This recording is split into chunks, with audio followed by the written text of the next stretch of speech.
Hi everybody, it's Jessica with Arkopia Kitchen. Today I'm going to show you a few different ways to make your own toothpaste.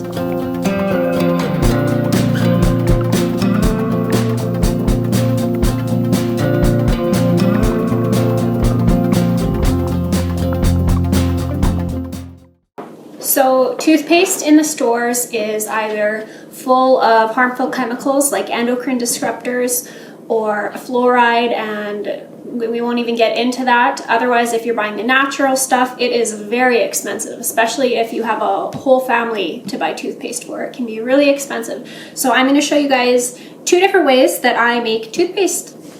Alright, so just a heads up, this toothpaste is not going to taste like your Colgate toothpaste that you get from the store. It may take you a little bit of getting used to. My husband and I haven't had a problem with it at all. In fact, I like it better than store-bought toothpaste.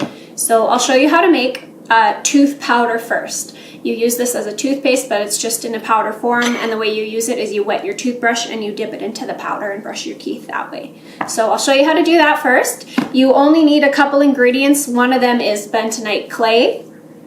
The other is baking soda.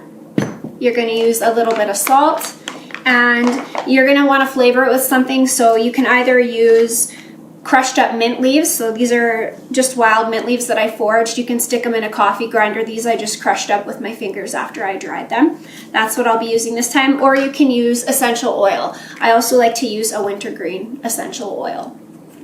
All right, so first you're going to use your clay. So you're going to do 3 parts clay. So we'll say 3 tablespoons. 1, 2, 3.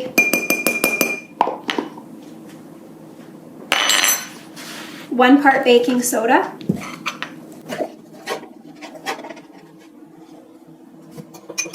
Mix it up, and then you're going to put about a teaspoon of salt. I just use my hands, and yes, I use about that much. So this is just sea salt. And then I'm going to add my tea leaves, so just a generous bunch. These recipes are really quite forgiving. You don't have to be perfect with your measurements. So you're going to mix it all together. If you want to add your essential oils, you're just going to add a couple drops. I used my mint leaves.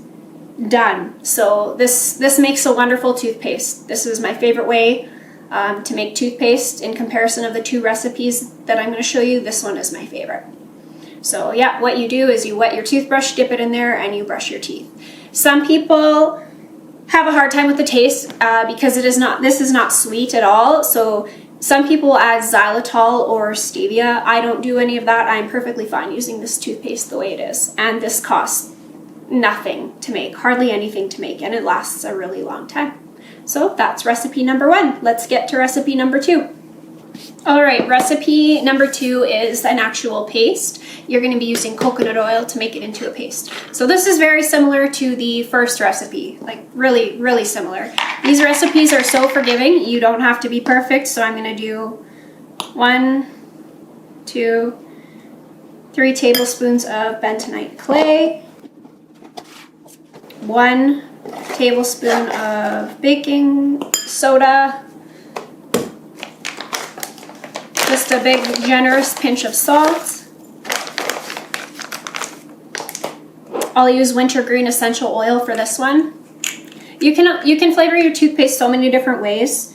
If you have kids, you can try things like cinnamon, cloves. I haven't used cloves, but apparently cloves are really good. And then you also want to use some coconut oil. I can't even give you a measurement on this because I'm just going to wing it. So you got this.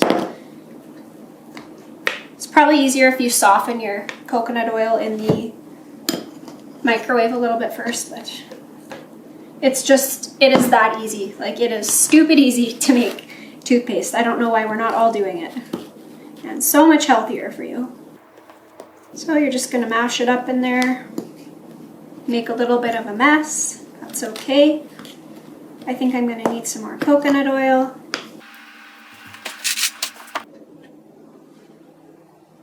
So you're just going to add enough coconut oil until you turn your powder into a paste. Don't overthink it. The one thing about this form or this recipe is that with the coconut oil, the shelf life isn't going to be as long because obviously coconut oil can go rancid after a period of time. So it's coming together, turning into a nice little paste, and it smells really good from the wintergreen. All right, so that's about good enough. You're just gonna stick it in a jar, similar to the one I used for my powder, and put a lid on it and keep it in your bathroom. And you don't wet your toothbrush before you use this one. You just stick your dried toothbrush in, grab your little bit, or you can use a special scoop to put it on your toothbrush if you don't want to dip your toothbrush into the actual paste, and brush your teeth, and your teeth will feel amazingly clean. So it really is that easy. It is so easy and it is so inexpensive. We should all be doing this. Also, I will say, if you go on the internet, there are so many different recipes and variations for making your own toothpaste. There's a million different things you can do, so go explore if you want. And this is just about as easy as it gets. So that's why I love these ones. So there are so many hormone disruptors and carcinogens in our food and our products that we put on our body everywhere around us. So I've been taking baby steps over the last few years to eliminate these things in our household, especially for our kids. I don't want them exposed to any of those things. That's how we started making our own toothpaste. Most of these ingredients, well actually all of these ingredients for your toothpaste can either be found at the grocery store or a health food store. The bentonite clay, your best bet is probably at a health food store. You can also order it online through Amazon or well.ca. Places like that will have it. Happy toothpaste making, everybody.